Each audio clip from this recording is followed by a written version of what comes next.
نبی معصومین علیہم السلام نعرہ صلوات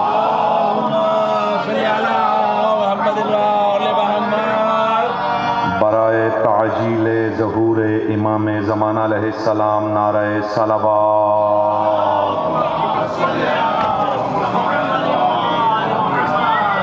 اعوذ باللہ من الشیطان اللعین الرجیم بسم اللہ الرحمن الرحیم الحمد للہ رب العالمین وہو اول الاولین الاخر الاخرین اسمع السامعین الابصر الناظرین احکم الحاکمین الخیر الرازقین والصلاة والسلام علی اشرف الانبیاء والمرسلین خاتم النبیین طٰہٰ و یاسین جد الحسن والحسین بالقاسم محمد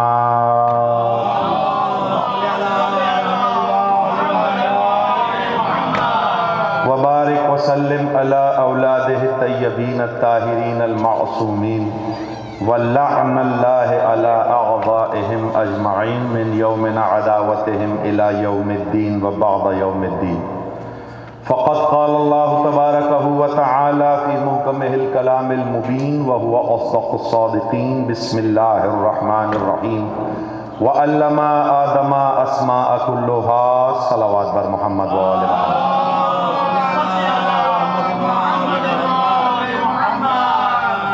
سامعین محترم، عزاداران امام مظلوم، موالیان حیدر کرار، امیر کائنات کی شہادت کے سلسلے میں منعقدہ مجالس جاری ہیں۔ بہت خوش نصیب و خوش قسمت لوگ ہیں آپ لوگ جو غریب الوطنی میں غریب الوطن کا فرش عذاب بچھا کے بیٹھے ہیں۔ یہ توفیق آل محمد ہر کسی کو نہیں دیتے۔ اپنی خوشیوں میں تو یہ سب کو شریک کرتے ہیں، لیکن اپنے غم میں شراکت کے لیے یہ لوگ منتخب کرتے ہیں۔ آپ میری تائید کریں گے، علماء سے سن رکھا ہے، کتابوں میں پڑھ رکھا ہے، جب بھی مجلس کا فرش بچھایا جاتا ہے بی بی خود دروازوں پہ جا کے دعوت دیتی ہے، اور جو یہ دعوت قبول کرتا ہے وہی فرش عزا پر آتا ہے۔ یہ نہیں کہ ہر کوئی جس وقت سلمان دنیا سے جانے لگے تو وصیت کی، 4 وصیتیں لکھوائی جناب سلمان نے۔ پہلا، یہ ساری عمر، یعنی مدائن کے گورنر تھے، امیر کائنات نے مدائن کا گورنر لگایا تھا، ساری عمر مسجد میں رہے۔ ایک تختہ تھا جس پر سویا کرتے تھے، ایک لباس تھا جو 7 سال سے 2 لباس سے ایک پہنتے تھے ایک اتارتے تھے، 7 سال سے وہی لباس زیب تن تھا، ایک چادر تھی جو 7 سال سے وہی تھی۔ یہ گورنر کی پوری ملکیت تھی۔ مسجد میں جو پانی کنویں سے نکلتا تھا وہ ان کی خوراک تھی، کھجور جو وہاں اگی ہوئی تھی وہ ان کی خوراک تھی، اس سے زیادہ ان کی برسات تھی۔ دنیا سے جانے لگے، وصیت کی، 4 وصیتیں کی۔ پہلی وصیت یہ کی کہ مجھے غسل وہ دے جو معصوم ہو۔ میں جو بات میں نے ابتدا میں کہی ہے نا کہ یہ اپنے غم میں ہر کسی کو شامل نہیں کرتے، مجھے غسل وہ دے جو معصوم ہو، کفن میرے لیے جنت کا ہے، غسل کا پانی جو میرا ہو وہ زمزم کا ہو، وہ کوثر کا ہو، جنت سے آئے۔ کفن بھی جنت کا ہو، پانی بھی کوثر کا ہو، غسل وہ دے جو معصوم ہو، اور دفن بھی وہ کرے جو معصوم ہو۔ جو وصیت سننے والا تھا پریشان ہو گیا کہ ساری عمر تو اس تختے پہ سویا رہا، آج تجھے معصوم غسل دے، اسی کنویں کا پانی پیتا رہا، آج تجھے آب کوثر چاہیے۔ یہ 7 سال سے ایک ہی کپڑا زیب تن ہے، لیکن آج تو یہ چاہتا ہے کہ جنت سے کفن آ جائے۔ توجہ ہے نا؟ یہ ایک اور بھی اس سے پہلے جملہ سن لیجیے. کسی نے سوال کیا تھا سلمان سے کہ سلمان تو گورنر ہے, باقی گورنروں کے گھر ہیں, محلوں میں رہتے ہیں, تو محل میں کیوں نہیں رہتا؟ کہا میں علی کی محبت میں. اس نے کہا علی کی محبت اور مسجد سمجھ نہیں آئی. کہا میرے مولا کا یہی کام تھا کہ وہ مسجد میں رہا کرتے تھے, تو میں نے مولا سے یہی سوال کیا تھا کہ مولا آپ تو بادشاہ ہیں, آپ گھر میں کیوں نہیں رہتے, مسجد میں کیوں رہتے ہیں؟ جبکہ لوگ مسجد آتے ہیں جنت جانے کے لیے, آپ جنت کی تمنا ہی نہیں رکھتے. تو میرے مولا نے کہا تھا کہ مسجد جنت سے افضل ہے, کیونکہ اسی مسجد میں آؤ گے تو جنت جاؤ گے. تو میں نے مولا سے سوال کر لیا تھا کہ مولا جنت سے افضل کیسے ہو سکتی ہے مسجد؟ کہا جنت میرے بیٹوں کا گھر ہے, مسجد میرے اللہ کا گھر ہے. تو چونکہ شادو آباد رہی, تو مسجد میں اس لیے رہتا تھا کہ میرے امیر کی محبت تھی میرے دل میں. ابھی یہ جو وصیت لکھنے والا تھا یہ لکھ ہی رہا تھا, سلمان چادر اوڑھی, انہوں نے کہا اچھا خدا حافظ, اور سلمان رخصت ہو گئے. اب یہ پریشان کہ یہ جو وصیت کر کے گیا ہے یہ وصیت کیسے پوری کروں؟ یا تو میں اس سے وصیت پوچھتا نا, اب پوچھ لی ہے تو پوری بھی کرنی پڑے گی. پریشانی میں مبتلا تھا, مڑ کے دیکھا تو پیچھے علی کھڑے ہوئے تھے.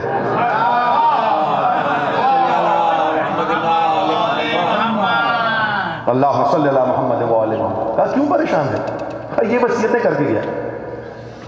امیر نے فرمایا کہ جب یہ وصیتیں کر رہا تھا تب بھی میں سرہانے تھا, تو نہیں دیکھ پایا.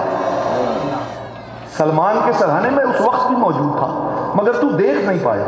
اب ظاہر ہو کے آ گئے ہوں. جس وقت سلمان وصیت لکھوا رہے تھے مسجد میں مدینے میں حضرت علی نے قمبر سے کہا قمبر تیاری کرو, سلمان کی نماز جنازہ میں جانا ہے.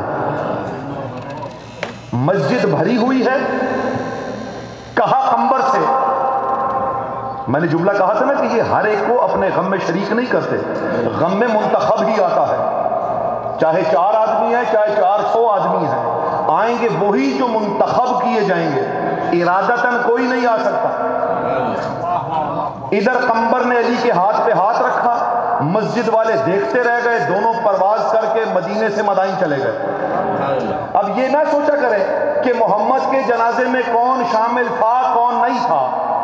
جب سلمان کے جنازے میں علی کو ایرا غیرہ گوارا ہی نہیں تو رسول کے جنازے میں کوئی کیسے گوارا ہو سکتا؟ یہی مثال ان کی اپنے غم کی ہے. میں یہاں آیا ہوں نماز ولا کی ادائیگی کے لیے, اور آپ میرے سے بہتر جانتے ہیں, میرے سے زیادہ پڑھے لکھے احباب ہیں کہ نماز اکیلے بھی پڑھنی پڑے تو پوری ہی پڑھنی پڑتی ہے. تو مجلس جو میں نے پڑھنی ہے وہ مجلس میں نے اپنی توفیق اور عطا کے مطابق پوری ہی پڑھنی ہے. ہر فرد میرے سامنے مجمع کی حیثیت رکھتا ہے. مجھے یہ کوئی غرض نہیں کہ سامنے مجمع ہو یا نہ ہو. آپ بھی اس چیز سے بے نیاز ہو جایا کریں. آپ نے فرش عزا بچھائی, آل محمد نے آپ کی فرش عزا قبول کی, کوئی نہ آئے 14 آئے ہوتے. سبت جعفر صاحب شہید ایک شعر پڑھا کرتے تھے, مومنو جلد آؤ مجلس میں, فاطمہ انتظار کرتی ہے.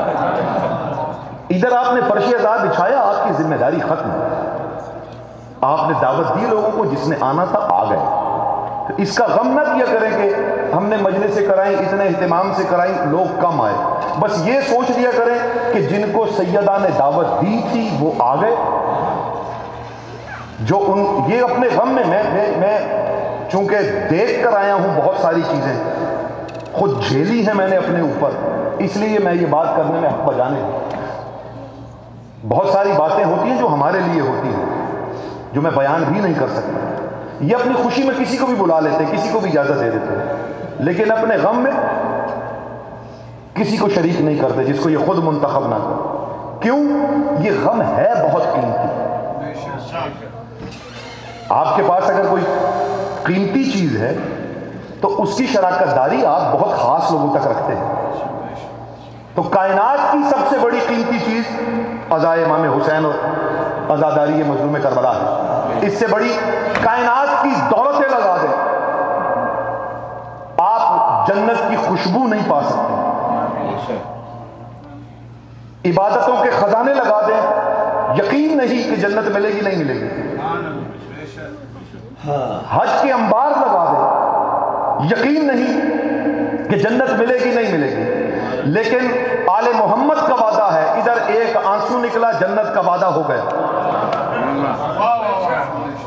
یعنی ایک آنسو میں ہم یہاں جنتیں تولنے والے لوگ ہیں. تو اتنی قیمتی چیز ہر ایک کو تھوڑی مل سکتی ہے، یہ منتخب کر کے ملتی ہے. جن کے نسلوں میں یہ سلسلہ شروع ہو جاتا ہے، جن کے بچے، جن کی بچیاں ذکر آل محمد سے وابستہ ہو جاتی ہیں، یہ ان پر خاص کرم ہو جاتا ہے.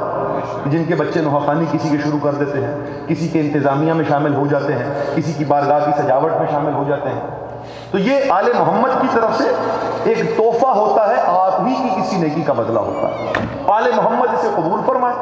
اور بزرگ بیمار ہیں، کل شاید ان کا بائی پاس آپریشن بتایا ہے ڈاکٹروں نے. دلوں کے مالک حسین کی بارگاہ میں گزارش کرتے ہیں کہ جیسے فطرس کو شفائے کاملہ عطا کر دی تھی، ایسے ہمارے اس بزرگ کو بھی شفائے کاملہ و عاجلہ عطا. جو جہاں جہاں بیمار ہیں، ذکر حسین، ذکر علی کے صدقے میں، ان قدر والی راتوں کے صدقے میں دعا کرتے ہیں کہ انہیں شفائے کاملہ عاجلہ عطا ہو. جو بے اولاد ہیں انہیں اولاد عطا ہو، جو اولاد نرینہ کے متمنی ہیں انہیں اولاد نرینہ عطا ہو، جو بیٹیوں کے لیے دعا کرتے ہیں انہیں کنیزان سکینہ عطا ہو. ہماری بہنوں کے لیے بہترین صالح، نیک اور قدردان بر کا انتظام ہو. عزاداران امام مظلوم، دعا تعلیم معصومین ہے، ورنہ وہ ہمارا دلوں کا حال ہم سے زیادہ بہتر جانتے ہیں. جو ہم دعا کر رہے ہیں آل محمد کی بارگاہ میں، ہمیں دعا کرنا بھی نہیں آتا. آل محمد آپ کی بارگاہ میں دعا کرتے ہیں، دس بستہ گزارش کرتے ہیں کہ جو ہمیں مانگنا نہیں آتا وہ بھی عطا کریں. سامعین محترم، 2 دن گفتگو اسی میں رہی اسماء کے حوالے سے. آج ایک بڑی مشکل منزل میں میں مجلس پڑھنا چاہ رہا ہوں. شاید اس موضوع پر آپ نے پہلے یہ ذکر سنا ہی نہ ہو. یہ آل محمد کی عطا ہے، بی بی سیدہ کے بارگاہ سے مانگ کر آیا ہوں کہ بی بی کرم کیجئے. 2 نام میں ڈسکس کر چکا، ایک محمد، ایک علی. تیسرا نام جو اللہ نے سکھایا وہ تھا فاطمہ. اللہم صلی اللہ علیہ وسلم. شاد و آباد رہیے. میں نے بڑی تحقیق کی ہے اسلام کے حوالے سے. بی بی کو مختلف ناموں سے پکارا جاتا رہا. زہرا پکارا جاتا رہا، فاطمہ پکارا جاتا رہا، بطول کہا جاتا رہا، یہ سارے نام. لیکن میں اس حیرت میں پڑا رہا کہ بی بی کا حقیقی نام کیا ہے. توجہ کیجیے گا، آج بہت مشکل ترین مرحلے سے یہ مجلس گزرنی ہے اور آپ تک پہنچ گئی تو وہ ایک سوال جو اسم اعظم کے حوالے سے ہے وہ بھی آپ لوگوں کے سامنے کھل جائے گا.